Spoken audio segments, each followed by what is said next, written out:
How was that? I was just testing it out.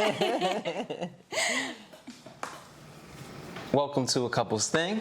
Where we touch on a couple of things. Today we're going to be talking about numerous things. We're going to be talking about different topics. It's going to be a different format where we touch on a couple of topics. We're going to chop it down for you guys in the YouTube world. And we're going to have a podcast as well. Yeah. So I feel like we can just jump right into it. Yeah, so we have a lot to talk about. Yeah, so we'll jump right in. So we'll pretty much tell you why we've been away for 2 weeks. Is it 2 weeks? Mm-hmm. Why we've been away for 2 weeks. Me personally, I was not in a creative mindset. I was going through some things. I felt a little depressed, and we kind of bounced back and forth through little sadness where we weren't able to be our most creative selves. Yeah, I feel like it was just life. Like, I feel like we don't have to excuse it or give a reason for it, but we want to be candid and let the world know that you can have these hiccups and these things happen, and life took a toll on us. I mean, we had our first hurricane scare being out here in Houston, so there was that, and just, finagling life. Yeah, just life and bills and just things that come in your direction. And if you're any type of artist, you have to be in a certain headspace to create. Yeah. And otherwise it's not going to be authentic. And we just didn't feel like talking. We didn't have the confidence that that people cared what we were talking about. And it gets deep, but it does, but we're being real with you, and that's why we're gone. But now we're in a good space. We're feeling good, feeling healthy, and we're ready to talk to you guys. Definitely. I feel like we can, I do have good news. I mean, oh yeah, what have you been working on, Miss Nicole Feliciano? Well, I have officially launched my official website, cocoofalltrades.com. So yeah, cocoofalltrades.com is officially launched. It is going to be a creative hub space where you can gather all of our content that we're going to be creating. You can read all the blogs that I'm going to be writing and touching on all types of things, like Coco of all trades. It's not the jack of all trades anymore. It's not just men that can do it all. It's actually women. So I want to hone in on that, and I would love if you guys please check it out. Please subscribe to the website because so much more is coming. I have 2 specific shops coming up in the next month or so, and I'm really, really pumped about it and nervous, but I'm sure we'll have an episode really shine it out and everything, and showing you what we offer, because it all ties in, baby. Become your own businessman and do whatever you can do to make some money on your own terms. That's what we're trying to do. Hopefully we can teach you and motivate you that it is possible. Absolutely. So first things first. Papa freaks all the honeys. Hey. The Emmys. The Emmys. The Emmys were obviously a couple of days ago, and I mean, to no surprise, I don't know why I always feel surprised when I see certain results with the Emmys, but I do feel like it was a pretty okay. What results do you feel? I know what you're talking about, kinda. It's because The Crown swept and Ted Lasso swept, which are... No, but Ted Lasso's great. Yeah, but The Crown is actually great. Okay, no, I don't think it's that. I feel that the thing is... Lovecraft Country lost everything? I mean, Lovecraft Country really did something different. It was pretty monumental, especially the Hippolyta episode. Yeah. And I'm happy that they got nominated. Of course, the noms were heavily well-deserved, but I do feel like there has to be more inclusion. I don't know why I keep saying this. There has to be a little bit more inclusion. But I didn't feel that on this Emmys, because kind of what they lost to is something that I haven't really watched, but I know is really good. I'm just talking about The Crown. The Crown, And they pretty much swept everything, and so did Queen's Gambit. Which Queen's Gambit we loved, and it was amazing. No. I listened. But that one that you said is the Hippolyta episode that they definitely should have won, because it, if you want to go further into it, what was that episode meant to you? just honestly, I don't remember it too much, but from what I remember, it was more so like go for who you are, open, like there is always another chance, and open yourself up and find your worth and be who you are and find your power within your blackness more so. And like I dedicated that whole episode to myself, but also to my mom. Yeah. And I feel like that was an episode for the world to pay attention to. I actually did a podcast it's been a year now since that episode. I did a podcast on that episode, and I feel like if you don't know about it, go watch it. But it was just, I feel like it deserved a win. I definitely do. When it pertains to Ted Lasso, in my opinion, deserved every single win that they got. For sure. It's the new Schitt's Creek of like these award shows where they're just gonna sweep everything because it's the best comedy out. And if you've seen Ted Lasso, you can't argue that at all. But you know what's so funny? I don't even look at it as a comedy. It has made me cry. It has made me feel. It has made me feel noticed because like the amount of inclusivity on that show, they don't miss a beat, and it doesn't feel orchestrated. No. It doesn't feel like an agenda. Like, it's real we need authentic, to push this. and it just shows real authentic relationships where it's either with the team relationship, with the coaches, with the management. You don't care about soccer, neither do I. Dude. But it's just a fantastic show, and of course it's funny as well. And Jason Sudeikis. Like, And it makes you wake up of like the things that men hold inside. That's what it brings to me the most. Like Ted Tell me about that Lasso, more. because now they have like a therapist on the new season, and like Ted Lasso's going to the therapist, and he's starting to open up, and then like the hard guy is now in a relationship, and he's opening up, and then all this group of just men and testosterone and a soccer team are all opening up, and then they're bonding more because they can open up and really tell you how they feel. oh, sorry guys, having a dog and filming. Yeah, Ted Lasso is phenomenal, and we highly recommend that you check it out. Yeah, and the inclusivity, I feel like it was there because a homegirl one from HBO, I forgot her name, from that, she's on that show. What is the show called again? I May Destroy You. I May Destroy You. They honored Debbie Allen. As they should have. Of course. And yeah, I feel like for the most part, the best people won, I agree. I just feel like, I don't know, a little bit more could have been done. Now, maybe I would have agreed a little bit more with The Crown if I were up to where That's what they I'm saying. are. That's why I can't judge it. I can only go off what I hear, and what you hear is it's like so accurate, like the Queen wants it down. Yeah. I'm sorry. I still feel like, although I'm watching The Crown as well, I'm only on season 2, so it's like I'm still very fresh in the game.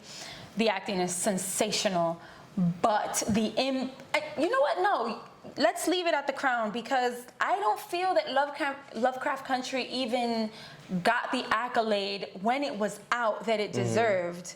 You don't think? Yeah, until all the Emmy nominations came out and stuff. And I think and some even people then. doubled back. And it's like, but people that knew, like, it was sensational and it was epic and it was such a different, like a black show, but it's so different. Yeah. Like it had some Indiana Jones, it had some sci-fi, but it all tied within history and Jim Crow era and segregation and all this stuff, and then showing you the history of a black woman. Like that's the Hippolyta episode, and empowers you. Oh my gosh. So she went dancing in London with, I forgot the dancer's name, but she was a famous dancer that left America in France she was more, they love black people more, Yeah. black women more.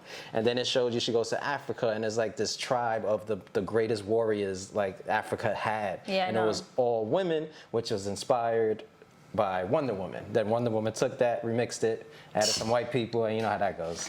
But my thing is like, I still don't feel like when I hear the "if you know, you know" about I don't feel like that's giving a show its accolades. That's still it's still underground. And for it to be on HBO Max and for it to not have received the accolades that it deserved, and I'm not saying like the Emmys, but the noise that it deserved, because shows receive noise. You know, when you go on TikTok and it's like every single person is like, "Have you seen this?" I didn't see that at all when it came to Lovecraft Country, and I feel like we should have. So I can see why it didn't win. But I would think, I would go into that, maybe some of us, some minorities, black, brown, don't want to see us in those fantasies type things, and sometimes they just want the power, and they just want the empire, and they just want that's what we go towards. No, it's sad that it's sad to even hear that, because I feel but you don't think there's truth in it? No, I think that's exactly what I think that's exactly what everyone's fighting for, because to have different. Yes, because just not we are one only thing. in fucking slave films. It's always oppressive films and true life stories and Malcolm X and fucking comedies or drug films. Like I don't want to see another Boys in the Hood. How many times are we gonna see that story? Yeah, because it's not.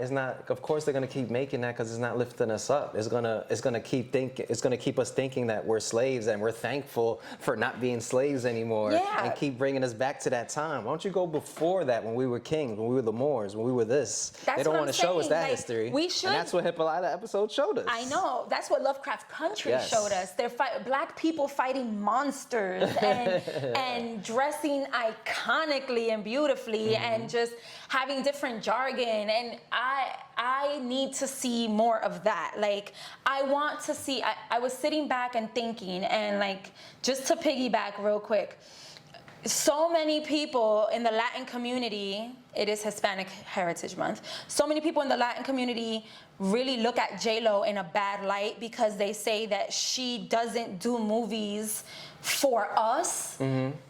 I, for the first time, like, I used to stay quiet whenever I heard that, because I was like, could that be, like, is that her duty, like, to only do films like that? Or does she just want to be a normal chick in a rom-com? Like, I think that we should have, like, look at Christina Milian. That funny-ass comedy rom-com, I loved that. Yeah, we shouldn't have to just break the doors and do all these things and lift and all this thing. Why can't we just exist in this space? Yes, the way that they fucking exist in this space, the way that white people get to exist. And it's not on J-Lo to do that, but it is on J-Lo to, because at her status now, where she has enough money to, you know, maybe get a production studio and get some Latinos together and put out these stories of Latinos told by Latinos. That's what it is. But I want to see different versions. I want to see the middle class Latino. I want to see the Afro Latino. I want to see a poor Latino, a rich Latino. I want to see all these stories because we're not one thing. Exactly. But do we only want to see our oppression and our struggles? No, I don't want to see it be a maid. Or can it just be like, I'm a Fortune 500 CEO, watch my life. Let me create a story from scratch. Like, because I feel like that's what she does. And people hate on that. The only thing I will say is that I can see how people would feel that way, but J-Lo doesn't get to just say, like, I feel like at the beginning, right, when it was Made in Manhattan and all these movies and stuff, there were some movies where she played Italian or mixed or something like that. And that early in the game, you don't get to choose. It's like, this is the opportunity you're receiving. And also, acting was a very different thing. It was very much so like, the whole point of acting is to be someone else, not to be yourself. So she would only just be J-Lo, La Puertorriqueña from the Bronx, in every fucking movie. Did we want that? Or do we want to see her playing different things? But at the end of the day, she got to play Italian because they don't write enough roles for Latina women. Exactly. Unless they write roles for Mexicans because they like to show the Mexican struggle and the Mexican gangster and the Mexican this, because that's how they want to show us. Yeah. But they don't want to show us until the Heights came out. Like, when have we seen Latinos, like just regular Latinos from the islands, I don't know, being dude. anything? I would love to except see. for West Side Story, but half of the cast of Puerto Ricans were played by Italians and brownface. Wow. I would love to see a film where it's like a Mexican is literally like the CEO of a company and you're seeing their rise, but it has nothing to do with oppression. Like, it's a totally different story. Like a privileged Latino person. Yeah, I wanna see that. just like watch me do this movie, and it can be sci-fi. I would like to see an Afro-Latino as a scientist going to space in a movie for like the new Alien versus Predator. I would like to see more of that. And I feel like that is where society is stuck because they literally only navigate to saying like, how can you not represent us? How can you not do this? And it's like, but let me do it this way so that you can see that you can do this too. You can be an astronaut. You can be an oceanographer. Let me paint these images in your brain, because what is movies at the end of the day? What is acting? Imagination. So we don't want to always, like, coming from someone who studied acting, we don't always want to play ourselves. We are already in it. We're living it, and everyone, we know it already. That goes the same thing for Black too. We're just showing pain over and over and over. Because the gatekeepers don't wanna let those movies be made at the end of the day. You know what I'm saying? And now we're going into an era where we have those lanes that we could make something and put it out there on our own. Absolutely. So now we don't need the gatekeepers. So Coming soon. you're gonna hear these stories. You're gonna see these stories hopefully soon. And I want to see the stories of the real stuff, like what really happens in these Latino countries. What happens in Puerto Rico once America took over? What happens in Haiti once America took over? I want to see those movies, but those movies you're not going to see because they're not going to show us how we were before colonialism. They're not going to show us as kings. They're not going to show us as that, because it's going to empower us to not need them. Yeah. All right, that's enough of my activism shit. Well, listen, if anyone comes across this and you're a casting agent or you're a writer, you're a director, whatever, I am here. I am a fresh face. I can play the ages of 21 to 35. I speak Spanish and English. My hair can be curly and straight. I'm fucking ready. Let's go. I can write too. I'm dark right now, so I could play Latino for sure. Shut up. Latino. But in the winter, I could get a little lighter. I could play Italian if you want. I think I could play up to as young as, we'll push like 23 and maybe as old as 40, because I'm almost 40. Let's say 25. You might not even believe that, right? The 40 thing. And yes, I'm available as well. I love that energy.